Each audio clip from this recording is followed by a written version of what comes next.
बोल न्यूज़ की खुसूसी budget transmission में एक बार फिर आपको खुशामदीद कहेंगे। कुछ ही देर में बजट स्पीच शुरू होगी। वज़ीर ख़जाना अगले माली साल के लिए बजट पेश करेंगे, जिसके बारे में अब से कुछ देर कबल वज़ीर आज़म भी ये कह चुके हैं कि पिछले 2-3 सालों के निस्बत एक बेहतर बजट हो सकता है, चूँकि जो चैलेंजेस थे, जो मुश्किलात थे पिछले 2-3 सालों में, वो अब ख़ासी हद तक उन पर हुकूमत ने और SIFC ने अबूर हासिल कर लिया है और अब स्टेबिलिटी से ग्रोथ तक का सफ़र शुरू होना है। ग्रोथ के जो टारगेट सेट किए गए हैं इस बजट में, जो अब से कुछ देर बाद ऑफिशियली भी अनाउंस किए जाएंगे, वो प्रैक्टिकली उस तक पहुंचना कैसे मुमकिन हो सकेगा? जो स्टेबिलिटी अभी आई है, क्या वो रिक्वायर्ड स्टेबिलिटी है जो उस टारगेट तक पहुंचने के लिए ज़रूरी है? और ओवरऑल बजट पर एक्सपर्ट ओपिनियन क्या है, ये हम जानेंगे इस घंटे में। चौधरी अकमल साहब माहिर माशियात हैं, हमें ज्वाइन कर चुके हैं। डॉक्टर शाह इमाम साहब माहिर माशियात हैं, हमारे साथ ऑलरेडी मौजूद हैं। अली आफ्ताब साहब, असद निज़ामी साहब सीनियर एंकर पर्सन हैं बोल न्यूज़ के, दोनों हमें ज्वाइन कर चुके हैं। तमाम मौजूद मेहमानों का बेहद शुक्रिया। चौधरी अकमल साहब, गुफ्तगू आपसे शुरू करते हैं ज़रा। अब ये जो इस बजट पर एक पहले ओवरऑल ब्रीफ आपका कमेंट, और फिर जो इस वक्त ग्रोथ के टारगेट सेट किए गए हैं और जो हमारी स्टेबिलिटी अभी हमें हासिल हुई है, यहाँ से वहाँ तक बढ़ता था। मुख्तलिफ जो है ना वो इकसाम की ड्यूटीज़ भी इंट्रोड्यूस की जा रही हैं मुख्तलिफ प्रोडक्ट्स के ऊपर। इसी तरीके से जो गाड़ियाँ हैं, खुसूसन 650 या 700 सीसी की जो गाड़ियाँ हैं, उनके ऊपर जो है वो टैक्स लगने जा रहा है। और सबसे बढ़ के जो है वो पेट्रोलियम लेवी वो 100 रुपये होने जा रही है। तो मतलब इसका ये है कि आप 1 जुलाई से पेट्रोल की कीमत में 25 रुपये का जो इजाफा है वो ऑब्ज़र्व कर सकेंगे। ओवरऑल अगर देखा जाए तो ठीक है, मैक्रो लेवल के ऊपर जो है वो इकनॉमिक स्टेबिलिटी आई है, लेकिन स्टिल अगर मैं फाइनेंशियल अकाउंट की बात करूं तो हुकूमत को अभी भी उस महाज के ऊपर जो है वो परेशानी का सामना है। बैलेंस जो है वो पेमेंट जो करनी है हुकूमत ने, इस साल भी तकरीबन 22 अरब डॉलर की जो है वो पेमेंट्स जो है वो हुकूमत को करने हैं। लोन जो अदा करना है तो उसको या तो रोल ओवर करवाया जाएगा या फिर जो है वो मज़ीद जो है वो कहीं से कर्ज़ा लेके उसको पूरा किया जाएगा। इसी तरह अगर रिज़र्व्स हमारे देखे जाएं तो तकरीबन 16 बिलियन डॉलर के लगभग हैं। तो स्टिल जो है वो उसमें काफ़ी हद तक बेहतरी की गुंजाइश है। बाकी इसके बारे में एक्सपेक्टेशन यही थी कि तकरीबन 10% जो है वो इजाफा जो है वो सरकारी मुलाजमीन की तनख्वाहों में किया जाएगा, क्योंकि जो 2025 से जो साल गुजर रहा है इसमें जो एवरेज इन्फ्लेशन की बात की जाए तो वो 4.6% के लगभग रहा है। यानी महंगाई में जो इजाफे की शरह है उसमें जो एक्सपेक्टेड थी शुरू में लास्ट ईयर जुलाई में वो तकरीबन 12 से 13% जो है ना वो एक्सपेक्ट की जा रही थी, लेकिन अब चूँकि वो है तो उसमें जो है 6 से 10% का इजाफा जो है वो वज़ीर आज़म साहब ने किया है। सरकारी मुलाजमीन के लिए अच्छी बात है। साथ ही साथ दुआ करें कि जो प्राइवेट जो मुलाजमीन हैं उन्हें वो 2.5% जो टैक्स रेट में कमी की गई है तमाम स्लैब में, उनका भी फ़ायदा हो और उनकी भी जो वो तनख्वाह है उसमें इजाफा हो। अल्टीमेटली तनख्वाह में इजाफा जब ही होगा जब एम्प्लॉयमेंट में इजाफा होगा, और एम्प्लॉयमेंट में इजाफा करने के लिए आपको एग्रीकल्चर ग्रोथ हो या इंडस्ट्रियल ग्रोथ हो, उन सबको अचीव करना लाजमी है। तो उम्मीद हम यही रखते हैं कि आने वाला जो बजट है उसमें हुकूमत जो है वो इन ग्रोथ के टारगेट्स को अचीव करेगी। ऑल दो के वेरी अनरियलिस्टिक है। 2.6 से एकदम 4.2 का जंप जो है, जबकि 3.6% का टारगेट भी मिस हो गया हुकूमत से, बट येट हम जो है ना वो उम्मीद कर सकते हैं कि इसी गिवन सर्कमस्टांसेस में हुकूमत अच्छा परफॉर्म करेगी। सही। तो शाह साहब, क्या ही अच्छा हो जो ये खबर अभी आई है कि इसमें 6% का इजाफा मुस्तरद किया, वज़ीर आज़म ने कहा 10% इजाफा किया है तनख्वाहों में। तो ये जो 2.5% या 2% का एक रिलीफ मिलने जा रहा है टैक्सेस की मद में, जो कि पिछले साल बहुत ज़्यादा बोझ डाल दिया गया था। तो इस 2.5% को मुस्तरद करके बोलें 7% कमी करो, 8% कमी करो, 10% कमी करो ये तनख्वाहदार तबके के टैक्सेस में, ये मुमकिन है?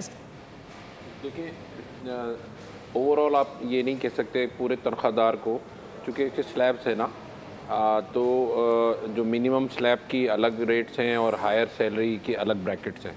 तो ये ऐसा नहीं है कि पूरे के पूरे जो स्लैब्स हैं ये सैलरीज़ का जो इजाफा जो सरकारी मुलाजमीन का किया है, तो इसमें के टैक्सेस जो है ना एट सोर्स वो कट रहे होते हैं, और 10% भी अच्छा खासे होते हैं। और मैं समझता हूँ कि इन्फ्लेशन के विज़िवी अगर देखा जाए इंक्रीज़ को, तो ये एक बहुत ज़्यादा इनकरेजिंग है कि 6 को उन्होंने 10% किया है। और हमारे वालिद साहब मैथमेटिशियन थे, वो कहते थे कि anything greater than 0 should always will welcome. तो हमें इस स्टेप को वेलकम करना चाहिए, और 10% किया है, और डेफिनेटली 6 से 4%, 2.5 नहीं 4% किया है। अब इसमें ये है कि टैक्सेशन के अगर स्लैब्स ये बढ़ा रहे हैं तो इनको रिलीफ टैक्सेशन में देना चाहिए, और अगर वो स्लैब्स को बढ़ा देते हैं और चूँकि सरकारी मुलाजमीन की जनरली जो सैलरी है वो बहुत ज़्यादा नहीं होती, और अगर आप प्राइवेट उससे करें तो प्राइवेट में फिर भी सैलरी काफ़ी बेहतर है। तो जो टैक्सेशन का इंसिडेंस है वो सरकारी मुलाजमीन पे अगर हम उसके स्लैब को बढ़ा दें तो डेफिनेटली जो है वो जो हमारे 1 से 16 ग्रेड के या 1 से 17 ग्रेड के जो मुलाजमीन हैं उसका इम्पैक्ट अच्छा खासा आएगा। और इन्फ्लेशन के उसमें अगर देखा जाए तो डेफिनेटली इस महंगाई के उसमें कुछ ना कुछ तो इनको रिलीफ मिलेगा। सही। तो अब अब्दुल कादिर मेमन साहब साबिक सदर पाकिस्तान टैक्स बार एसोसिएशन के, वो भी हमें ज्वाइन कर चुके हैं। तो सर अब ये फरमाइएगा कि ये जो 2000 अरब के इजाफी टैक्सेस जमा करने का प्लान हुकूमत ने बनाया, ये मुमकिन कैसे होगा? ये पहली बार सही तरीके से एग्रीकल्चर को टैक्स नेट में लाया जा रहा है। रिटेल सेक्टर कितना रोल प्ले इसमें कर सकता है? जो रियल एस्टेट सेक्टर का एक परसेप्शन है कि वो सही तौर पर टैक्सेस नहीं वो लोग अदा करते हैं। इन 3 टैक्सेस का कितना इनपुट होगा तो फिर सैलरीड पर्सनस पर से थोड़ा सा बोझ कम किया जा सके? बहुत शुक्रिया सबसे पहले तो आपको यहाँ मदऊ करने का। देखें, ये डेफिनेटली इस दफ़ा भी जो हमारा टारगेट था 12 ट्रिलियन का, वो भी थोड़ा सा डिफ़िकल्ट लग रहा है बिकॉज़ ऑफ मैनी रीज़न कि हमने बहुत सारी ग्रोथ के जो जितने भी प्रोजेक्शंस थे उन सब पे जो है वो कदगन लगाई है। एक हमारी इंपोर्ट्स कुछ कम हुई हैं जिसकी वजह से बैलेंस ऑफ पेमेंट को हमने ठीक करने के लिए, दूसरी तरफ इन्फ्लेशन जो है जो कंप्यूट किया गया था जिसके मुताबिक जो हमारे बजट का, तो उसका इफ़ेक्ट आया है। फिर तीसरा जो है वो हमारा इफ़ेक्ट आया है कि जी हमारी जो हमारे दूसरे PSDP जो है वो इस दफ़ा कम स्पेंड किया गया है जितना बजट था, तो उसके मुताबिक चैलेंजिंग ज़रूर है, लेकिन अपीरेंटली ये लग रहा है कि कोई 600 बिलियन के जो टैक्सेस हैं, नए टैक्सेस जो हैं, वो उन जगह पे लगाए जाएंगे जहाँ पर जो कॉरपोरेट सेक्टर है उनको शायद ना इफ़ेक्ट हो, बट जो कैश इकोनॉमी जो है उसमें उसको इफ़ेक्ट किया जाएगा। 400 बिलियन के जो अहदाफ हैं वो ये हैं कि उनकी जो इन्फोर्समेंट है लॉ की उसके मुताबिक लिया जाएगा। तो अगर ये इनको मद्देनज़र रखा जाए तो मैं समझता हूँ कि ये पॉसिबल है। टोबैको पे बहुत ज़्यादा टैक्स लगाने की है कि जो है उसकी रिकवरी जो है इसकी इन्फोर्समेंट को बहुत इफ़ेक्टिव किया जाएगा। चैलेंजिंग इस डेफिनेटली करंट ईयर भी था, अगला साल भी रहेगा। अगर बजट में जो अभी आज भी थोड़ी देर बाद अनाउंस होने वाला है, अगर ग्रोथ की जो है उसकी तरफ कोई अगर प्रोजेक्ट होंगे तो आई थिंक हमारी जो GDP अगर ग्रोथ अगर बढ़ेगी जो कि अभी 2.6 है, ये उम्मीद की जाती है कि ये 3.5% तक चली जाएगी। तो अगर ये 3.5% तक चली जाएगी तो मैं समझता हूँ कि ये जो 14 ट्रिलियन का अहदाफ है उसको काफ़ी हद तक वसूल किया जा सकेगा। तो अब्दुल कादिर साहब, ये जो 13,000 का पिछले साल रखा गया था, एक बड़ा एम्बिशियस टारगेट उसको कहा गया था, उसमें जो शॉर्टफॉल अभी तक हम देख रहे हैं 30 जून तक भी बरकरार रहेगा, ये वो शॉर्टफॉल अब अगले साल ये 14,000 अरब तक कैसे पहुंचा जाएगा और इस शॉर्टफॉल को फिर कैसे ओवरकम करेंगे? देखें, एक तो IMF ने ऑलरेडी एडजस्ट कर दिया है, 12.3 ट्रिलियन पे कर दिया उसको, तो वो ऑलरेडी एडजस्ट हो गया। अब उसमें 2 फैक्टर्स जो हैं जिसको और गवर्नमेंट को जो है वो स्पेंडिंग साइड पे कम हो रहे हैं, तो जिसका इफ़ेक्ट कम हो जाएगा। जो यहाँ पे रेवेन्यू पे जो डिच आएगी वो 2 जगहों से पाकिस्तान उसको कवर कर रहे हैं। ऑल्दो इसका कोई बहुत ज़्यादा डायरेक्टली इफ़ेक्ट नहीं होता, बट इफ़ेक्ट है कि हमारा जो रेट ऑफ इंटरेस्ट कम हुआ है, जो रेट ऑफ इंटरेस्ट कम होने से जो बोरोइंग कॉस्ट एस्टिमेट की गई थी वो बोरोइंग कॉस्ट अभी फाइनेंशियल कॉस्ट नहीं होगी अल्टीमेटली 30 जून के एंड पे, तो उसका खासा इफ़ेक्ट जो आएगा।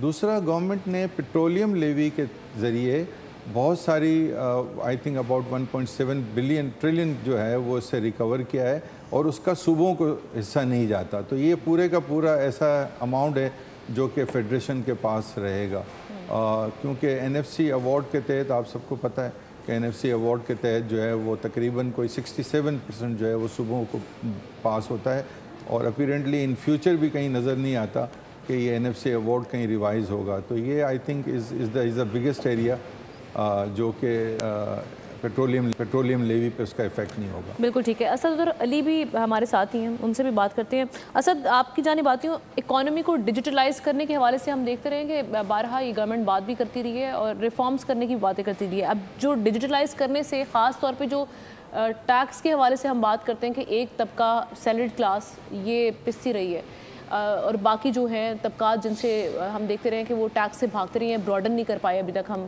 टैक्स नेट को, तो ये किस हद तक ओवरकम कर लेंगे इस फैक्टर को डिजिटलाइज करने से, और आपको होता हुआ दिखाई दे रहा है?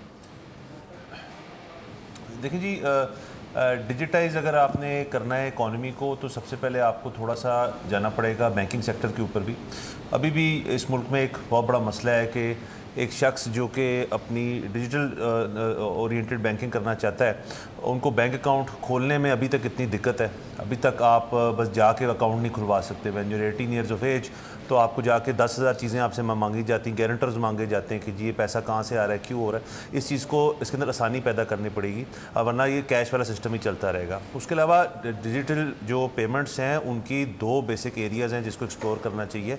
एक उसका सॉफ्टवेयर है, एक हार्डवेयर है। सॉफ्टवेयर बेसिकली मीन्स के जो अवाम है उनको इस चीज़ का एजुकेट करना पड़ेगा कि डिजिटल पेमेंट्स जो हैं वो एक तो सिक्योर भी हैं। अब बजट के ज़रिए कहा जा रहा है कि उसके अंदर आपको ट्रांजैक्शन कॉस्ट जो है वो भी कम होगी। और हार्डवेयर जो है बेसिकली जो आपकी POS मशीन्स हैं और आपका उसकी भी 2 एंड्स हैं। एक तो ये कि जी आपके पास वो apparatus हो जिसके अंदर आप पॉज ट्रांजैक्शंस कर सकें, और दूसरा जिसके पास आप जा रहे हैं वो भी किसी तरह से स्ट्रिक्टली इम्पोज किया जाए कि वो उस चीज़ को प्रेफर करे और कैश पेमेंट जो है डिस्करेज किए जाए। इस बजट के अंदर मुझे लग रहा है कि जब ये अभी अब से थोड़ी देर बाद आएगा तो इसके अंदर से आपको थीम एक नज़र आएगी, वॉर ऑन कैश है। वो आपकी कैश विड्रॉल ATM से हो उसके ऊपर भी टैक्स लगा रहे हैं ज़्यादा, और उसके बाद लोगों को कितना आप आगाह करते हैं कि ये आपके लिए कितना बेहतर है वो भी बात ठीक है। लेकिन जब तक उनके हाथ में वो apparatus नहीं होगा, वो बैंक अकाउंट्स नहीं होंगे, वो डिजिटल बैंकिंग ऐप्स नहीं होंगी, QR code oriented payment system नहीं होगा, टैप एंड पे नहीं होगा, तो तब तक ये सारी चीज़ें हो नहीं सकती। आपका जो आखिरी जो आपसे सवाल पूछी कितनी आसानी से हो सकता है, मेरे ख्याल में ये चीज़ बड़ी आसानी से हो सकती है। आपके अर्बन एरियाज़ के अंदर जितनी अब स्मार्टफोन यूजेज है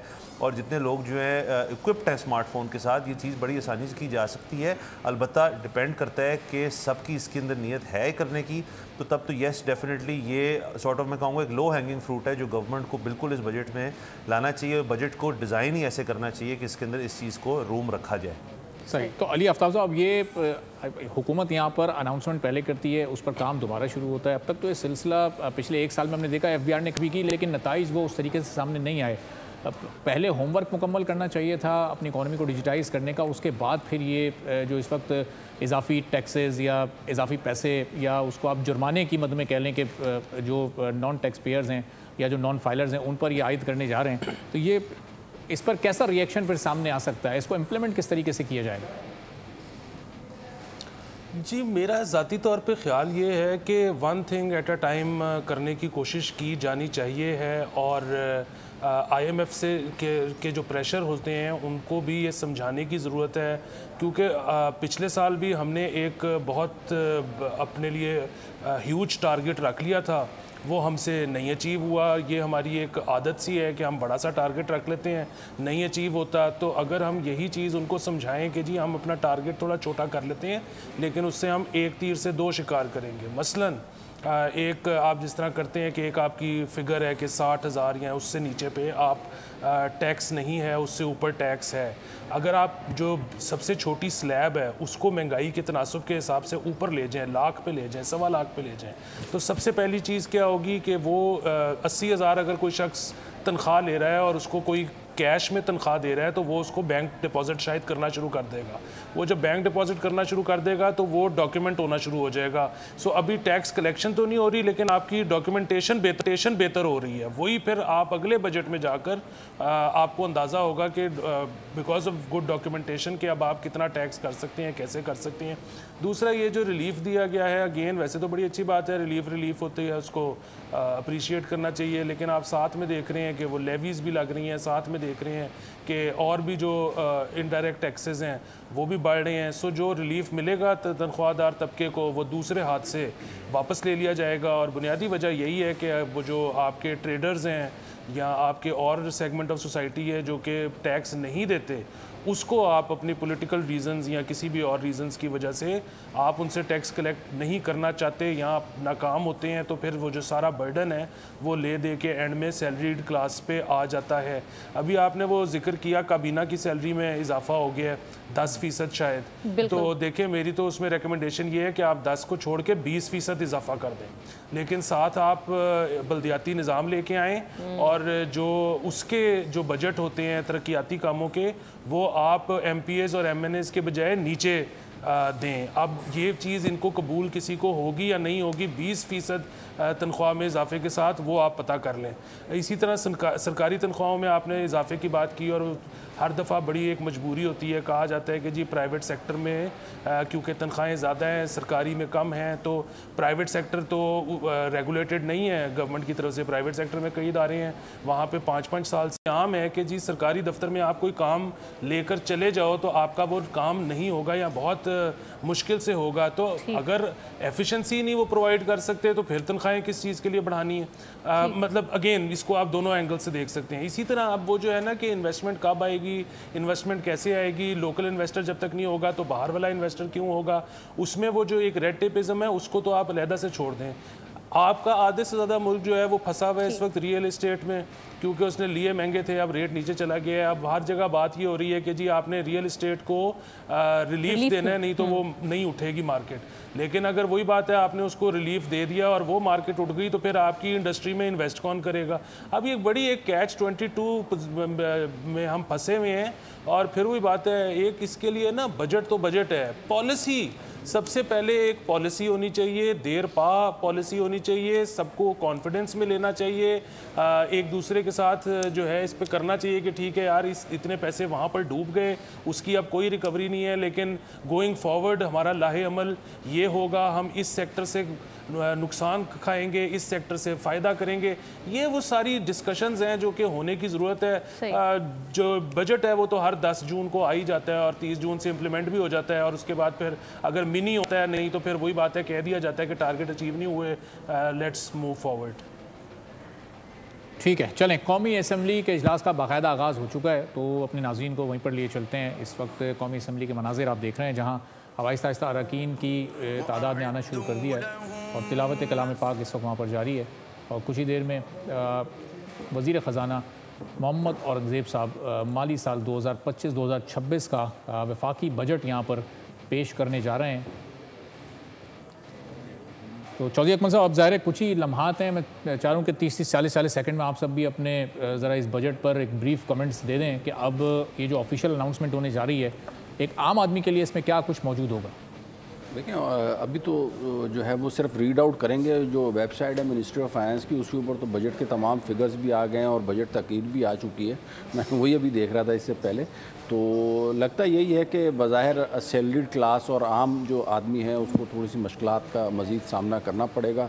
और ये जो नाजुक मोड़ से हम गुजर रहे हैं 1000 तक के स्लैब के लिए इन्होंने रिलीफ दी है, बड़ा स्लाइड हाँ बहुत कम है। 2.5% जो मैं बता रहा हूँ ना, हर एक स्लैब में 2.5% रेट कम किया है। अगर 6% है तो उसमें 2.5 माइनस किया है, 10% तो उसमें 2.5 माइनस किया।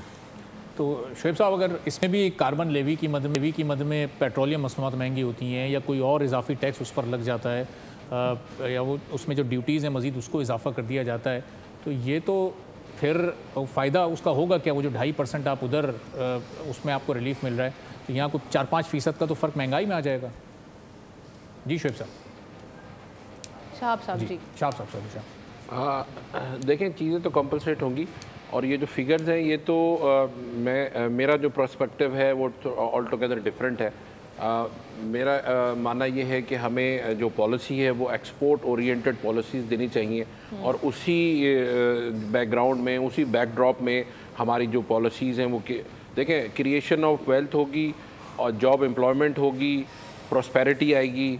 जो फिगर्स 2%, 2.5%, फला 5 बेसिस पॉइंट, मैं इस तरह से चीज़ों को एनालाइज नहीं करता। मैं ये कहता हूँ कि लॉन्ग टर्म हमारी जो है पॉलिसी होनी चाहिए, and it should be export oriented policy.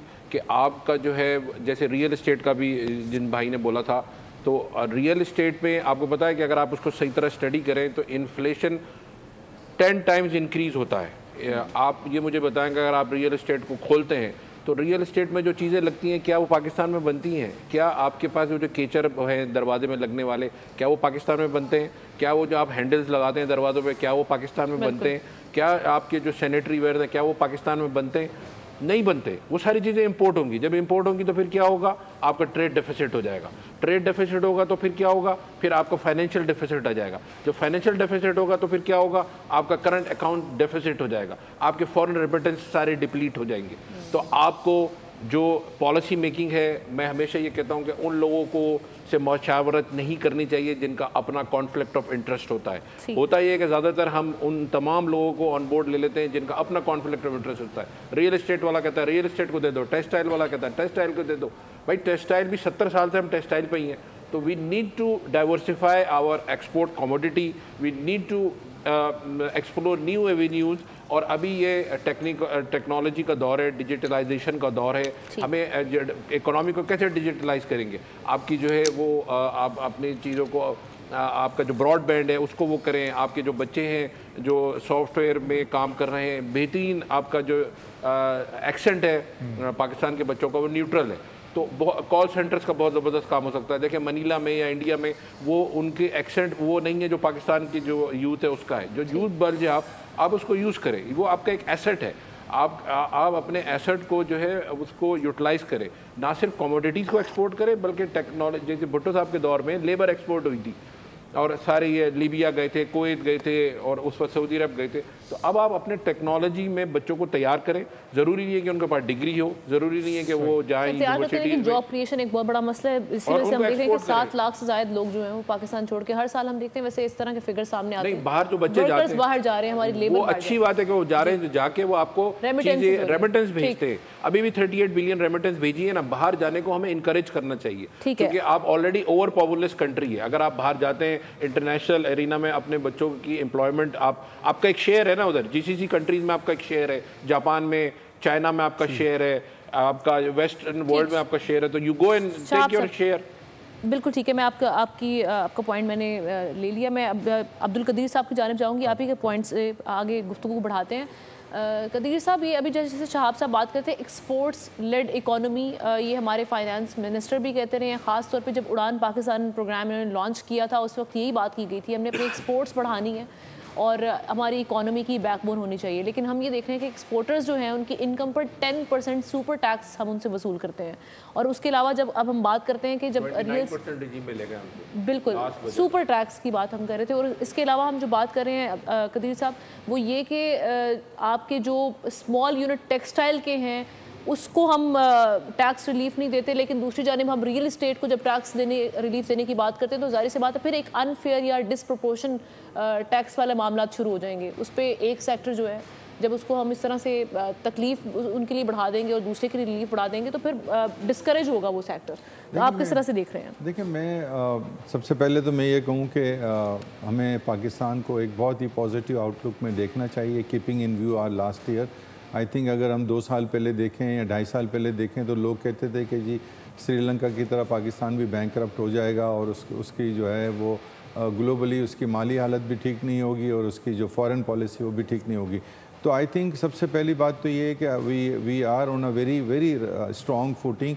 अगर हमारा लास्ट ईयर का हम अगर अपने आप को देखें तो हमारा जीडीपी कम से कम थोड़ा सा इम्प्रूव हुआ है, not as good as it was last year, but I think globally अगर हम इसको इस दफ़ा ग्लोबली भी वर्ल्ड बैंक और IMF जो हैं वो भी कोई बहुत ज़्यादा इकोनॉमिक ग्रोथ नहीं। अब्दुल कादिर साहब अपने नुक्ते को आप मुकम्मल ज़रूर कीजिएगा। कौमी तराना इस वक्त कौमी असम्बली में शुरू हो चुका है। सब्सक्राइब करें और बेल दबाएं ताकि कोई खबर रह न जाए।